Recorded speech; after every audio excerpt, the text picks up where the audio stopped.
Okay, for close to 24 hours now, since the news broke of Jayalalitha suffering from a cardiac arrest, a lot of information has filtered in.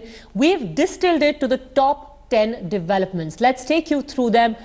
Jayalalitha continues to be very critical. This according to the latest bulletin that has been put out by Apollo Hospital about an hour and a half ago. The Tamil Nadu Chief Minister is on life support, again mentioned in that bulletin. She suffered from a cardiac arrest in front of her doctor at 5 in the evening yesterday. This is what we are learning from our sources. She was given CPR for 40 minutes. It was administered to her for more than half an hour. Eventually then she was put on something known as an ECMO, which is basically a heart-lung machine. The UK doctor, Dr. Richard Beale, who in fact has been on the team of experts attending to her for over 2 months now, he has said, and I quote, anything could happen over 90 days. Here's what is a positive sign. There is no bleeding currently from any of the vessels. That's what we are learning from our sources. But what is a cause for concern is that there is a low physiological reserve. What exactly that means in layman's terms, we'll explain to you in a while. But all the members of parliament of the AIADMK and very close aide of Jayalalitha, Shashikala Natarajan, the lady always seen at her elbow, they are all they are currently present on the second floor of the Apollo Hospital. That is also where Jayalalitha is at present, but no one has access to her room. Meanwhile, the security across the states of Tamil Nadu and Karnataka has been beefed up. The border between the two states has been sealed. Okay, let me take you across to my colleagues who are joining us live from Chennai. We have Rohini Swami, Deputy Editor, the journalist who first broke the latest statement that has been issued by Apollo Hospital on Jayalalitha's condition. Dr. Ajay Kaul, cardiologist at the BLK Hospital, continues to be with us. But I want to go to Rohini first. Rohini, in the morning, there was this huge sea of people, all AIADMK supporters, who refused to budge from outside Apollo Hospital. Now that they have news about what Jayalalitha is like right now, have they calmed down somewhat? Have people started slowly moving away?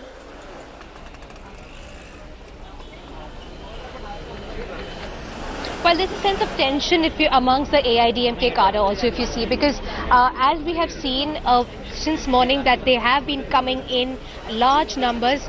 The kind of security deployment that you see here is also largely because of the kind of movement, the VIP movement that we have seen here, and because of that the number of people also are being screened. But this is just a small part or the small percentage of the number of AIADMK supporters who have gathered outside Apollo.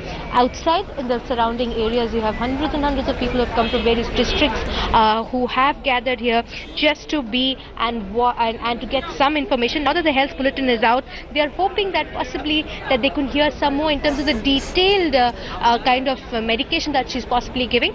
But I'm here joined by senior journalist T.S. Sudhir. Sudhir, one thing that we've seen is the kind of, you've talked to us on the exclusive information that you've got on how the cardiac arrest and what immediate medication was given to her. But what is also important to know is the person who is standing by her like a rock for so many years, and that is Shashikala. Yes. And when we heard Shashikala Pushpa talking exclusive to India today and said that she smells a rat and that possibly the kind of medication is not right, you have come to know that Shashikala herself broke down. Yes. Why so? I can tell you that inside Apollo on the second floor, the only people who have access to the second floor are all the ministers in the Tamil Nadu government and Shashikala and the Chief Secretary and also Sheila Balakrishnan, who is the advisor to the Tamil Nadu government.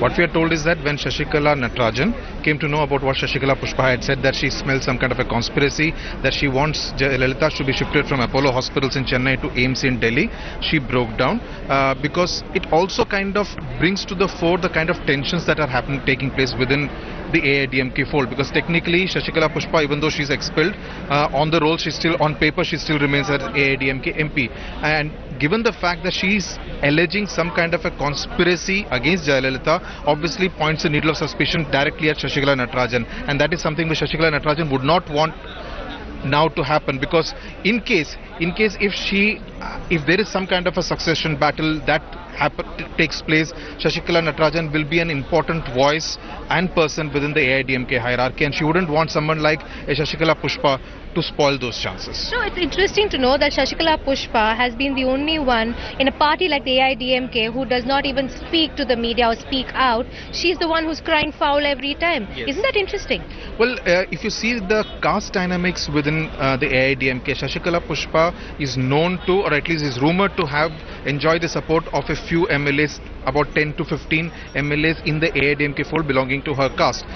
Then of course there is the Tevar community. AIDMK, as you know, has always been known as a party of the Tevar community, to which both Shashikala Natarajan as well as O Pannirselvam belong. So how the caste dynamics play out and what kind of caste politics will someone like a Shashikala Pushpa also play in order to neutralize a Shashikala Natarajan is going to be the kind of stuff that political battles within the AIDMK is going to be made of. Now that we know that Jayalalitha is not in the best of health, she may recover, but at this point in time she continues to be critical. But even in case she recovers, she may not be the Jayalalitha of old. So probably some kind of moves are being made on the political chessboard of Tamil Nadu, of the AIDMK, as to who stands where. And we'll have to see Shashikala Pushpa's statement, allegation today in that context. You've seen very few people, like you said, who have access to the second floor, and that includes Shashikala Natarajan. But in terms of the succession plan, there is nothing that is chalked out very clearly for the AIDMK. So she's calling, Shashikala Natarajan is calling the shots as of now? Administratively, it is Sheila Balakrishnan and the Chief Secretary who are calling the shots. Politically, Shashikala Natarajan obviously remains the number one along with O Pannirselvam. But Pannirselvam, we have seen in the past that he has been seen as someone who is just warming the seat till Jayalalitha came back. Will this time the role be a little different? We do not know, because he also commands the loyalty of a sizable number of MLAs again belonging to the Tevar community. How the dynamics between Pannirselvam and Shashikala Natarajan play out, again that's going to be something which is very interesting to see. But all that is still in the realm of speculation. In fact, on the ground floor we saw a whole lot of security men, of course, and a whole lot of AIDMK leaders. Many of them are MLAs who do not have access to the second floor. So they're all waiting there on the ground floor, do not know what is happening on the second floor. In fact, inside Jayalalitha's ward, no one except the doctors have access. So that is completely ruled out. But Shashikala Natarajan obviously will position herself as someone, would want to position herself as someone, along with someone like O Pannirselvam, along with someone like Thambidurai, who is a Deputy Speaker of the Lok Sabha, also PWD Minister E.K. Palaniswamy. So these four are going to be extremely crucial in deciding the kind of future that the AIDMK has. So very clearly here, Padmaja, what we're looking at is, one is the kind of role that Shashikala Natarajan will be playing, as well as the fact that even in terms of her medical treatment, because a lot of detailing, especially when it comes to operations, there have to be clearances that have to be given. And as of now, the closest person to her is Shashikala Natarajan. So even if the doctors are calling the shots, it has to be her word or her green signal that leads her. No, Rohini, in fact, that's something which is very interesting, given the fact that there is no close relative of Jayalalitha anywhere here. What happens if some kind of a crucial decision is to be taken, hypothetically speaking? What I'm given to understand, constitutionally speaking, it may be the Chief Secretary who may have to do that. Okay. What we are told by our sources inside is that the hospital is keeping the Governor and the Chief Secretary abreast of all the developments, every single detail, every single decision that they are taking, so that constitutionally they are in the clear that the Chief Secretary and the Governor are the people to be kept informed. Yes. So very clearly here, Padmaja, you can see what we are seeing also, that how the calls are being taken, even in terms of how medically things are being especially given out to her while she's being treating here. Well, some political jousting may be taking place on the ground floor and the second floor of Apollo Hospital, but there is a large band of people outside who really don't care about that at all. They just want their Amma to recover. They've had a lot of medical terms thrown at them since yesterday when this cardiac arrest was announced. So what really is a cardiac arrest? How does it happen? It happens when the blood flow to the heart stops. The ECMO device or the ECMO device is then used as a rescue therapy during the cardiac arrest. It is used as a mechanical heart, as it were. When conventional CPR fails, the machine drains blood from the vein, adds oxygen and removes the carbon dioxide. So it is performing the function of the heart while the heart is incapacitated. The ECMO then warms the blood, returns it to the artery, allowing it to bypass the heart altogether as well as the lungs and flow through the body. Dr. Ajay Kaul from BLK Hospital continues to be with us. At the end of the day, Dr. Kaul, it is a machine, and as a layperson, I wonder, for how long can it actually keep performing the functions of an organ?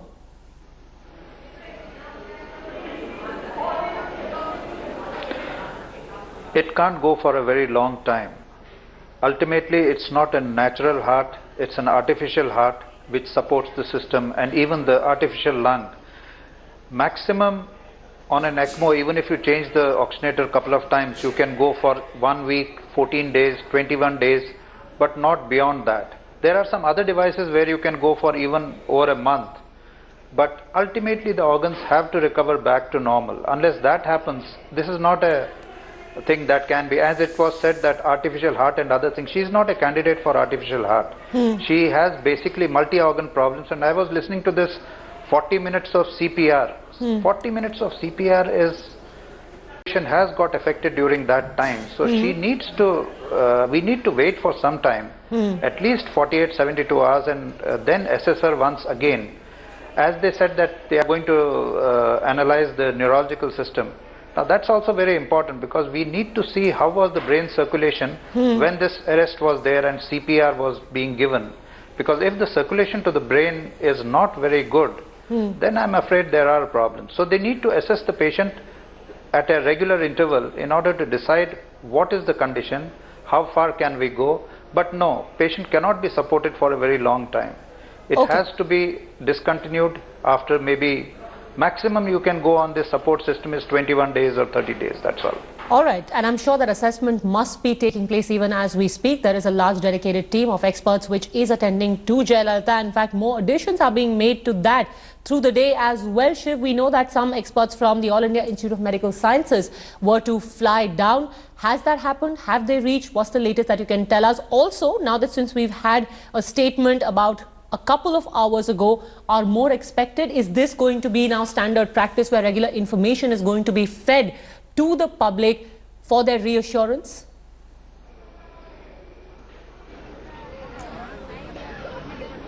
The AIIMS doctors haven't reached just yet. That we know for a fact. We know they've left Delhi. They are expected to reach at some point later this evening, after which they will come down here. We're hearing two things actually, Padmaja. We're hearing that there could be another statement of some kind later this evening, the nature of which, of course, we can't speculate on, because you know, it's very difficult to assess what the Apollo Hospital is going to say. Yesterday's statement was so unexpected when they announced that Jayalalitha had a heart attack. Today they've pronounced her very critical without you know, actually indicating precisely what progress, if any, she has made. The only information we actually have is from T.S. Sudhir and his sources, you know, about you know, neurological activity, etc., which is an indicator that things may not be as bad as the doctors thought they were once ECMO was activated. But what we do know at this point of time is it's possible there could be a statement. It's very likely there may not, because, you know, ECMO is a continuous process. It may continue for a few days at least. Richard Beale, the doctor in London, has said that what is being administered, he concurs with the line of treatment that is being administered. He has also said that anything can happen, you know, in this respiratory distress syndrome that Jayalalitha is suffering from. So at this point of time, things are extremely delicate for Jayalalitha inside the hospital. Outside the hospital, there is a sense of calm. As you can see behind me, the special unit of the Chennai Ladies Police unit has been deployed here. Not particularly sure why, but there are a couple of units of this kind that have been, you know, situated all across this particular area. Lots of women constables are deployed right from the main road all the way up to the actual entrance of this particular hospital. And we're seeing the crowds kind of thin out towards lunchtime, but now they're building again as a rumor spreads that there may be more information coming out from inside the hospital. So we're awaiting, you know, some kind of clarity. We understand that a couple of the senior leaders who are inside may actually come out and speak to the cameras. But, you know, once again, all the senior leaders who've either gone in or come out so far, Padmaja, at least in the last 2 to 3 hours, have said pretty much the same thing, that Amma is recovering well and that we wish her the best. All right, stay with me. Dr. Kaul, Rohini and Shiv. Apollo Hospital, let's remind our viewers, has reported that Jayalalitha continues to be very critical. We are quoting from the statement that was released by the hospital. This happened, by the way, just 3 hours after Union Health Minister JP Nadda had told us that the Tamil Nadu CM is out of danger. While speaking to us, he assured that the situation is under control and she did suffer a cardiac arrest but is now out of danger. at this point of time, certainly she is in ICU and she needs best medical facility. Yesterday there was a heart problem, and because of that she was shifted to ICU. So keeping that in view, certainly we can say that she's out of danger, but she needs intensive care facilities. She is improving. Is there any other information that you can share with us? You will have to wait for the bulletin. Medically, you will have to wait for the bulletin, but she is improved. நான் உள்ளே சென்று மாண்பு முதலமைச்சர் அவர்கள் intensive கேர்ல இருக்காங்க. அதனால நான் உள்ள போய் நான் அவங்கள பார்க்கல. மற்றவங்கள்ட்ட விசாரிச்சதுல அவங்க வந்து ட்ரீட்மெண்ட் நடந்துகிட்டு இருக்கு, அப்சர்வேஷன்ல இருக்காங்க. தீவிர தொடர்ந்து சிகிச்சை நடைபெற்று வருகிறது. ஸ்டேபிளா இருந்துகிட்டு இருக்காங்க. ட்ரீட்மெண்ட் ஃபர்தர் நடக்குதுங்கிற தகவலை எனக்கு சொன்னாங்க. All right, Shiv, I heard Sudhir say earlier that even when Jayalalitha rather recovers, there is now perhaps this wake-up call that the party has got about how they need to have a second rung that needs to be developed. What more can you tell us about the kind of political workings that are happening behind the scenes even as we speak? Or is the sole attention of the party right now only and only on Jayalalitha and hoping for her recovery?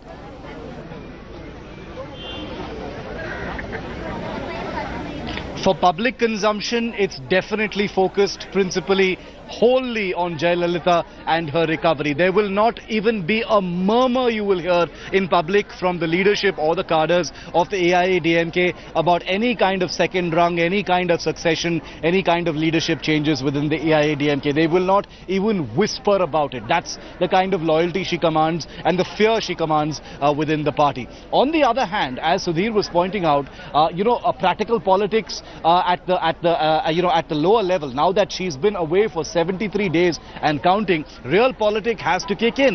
Pragmatism, practicality has to kick in. Are they going to allow a situation like this to slip out of their hands and go completely out of control into a realm of chaos, where even a semblance of control of the AIADMK is completely lost? Or are they going to sit down and say, look, what we face is an issue of mortality. What we face is an issue where the other leaders of the AIADMK need to sit down and figure out just what the next step is going to be. Right now, the AIADMK has functioned like an army, Padmaja. You know it very well. There's one general, the rest are soldiers, and they all take that one general's instructions. The question now is existential. Who is going to be the next general? Can, a party that has, formated itself and evolved by only listening to one person's instructions suddenly become a party with many different power centers? Obviously it cannot, and certainly not in the near term. So therefore, is it going to be a one general party system next? Will it be Shashikala? Will it be O. Pannirselvam? Will it be somebody else altogether like J. Jayalalitha herself had emerged after MGR's death? Is all a tantalizing mystery at this point of time. But the AIADMK would have us believe that those are questions that are too far away across a bridge to actually visit right now, because Amma is still alive and hopefully recovering. Absolutely, but even if you were to carry that analogy forward, if Jayalalitha is the general, who is the second in command? Who is the person who is going to give direction to the party in her absence, Rohini? And is it O. Pannirselvam? Or is he just warming the seat, keeping the seat warm for Jayalalitha? Is it Shashikala Natarajan? Can she be a mass leader who will actually command the kind of respect of the MLAs that Jayalalitha did and win elections?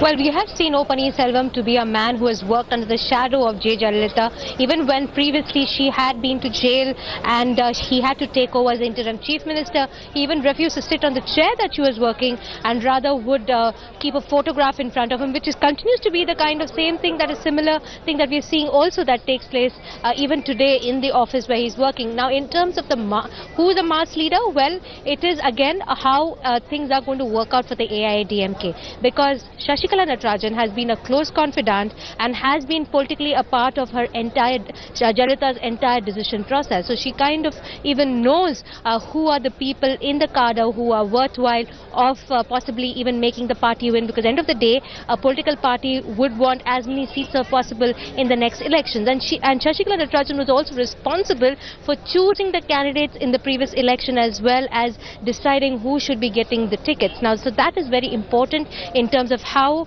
and the hold she has on the AIDMK cadre specifically and the political party. In terms of O. Selvam, yes, a man and an administrator who has great capability, but yes, again, like I said, he works under the shadow of J. Jayalalitha. So as a mass leader, he Okay, does not... Rohini, I'm sorry, I have to interrupt you for a second because there is news.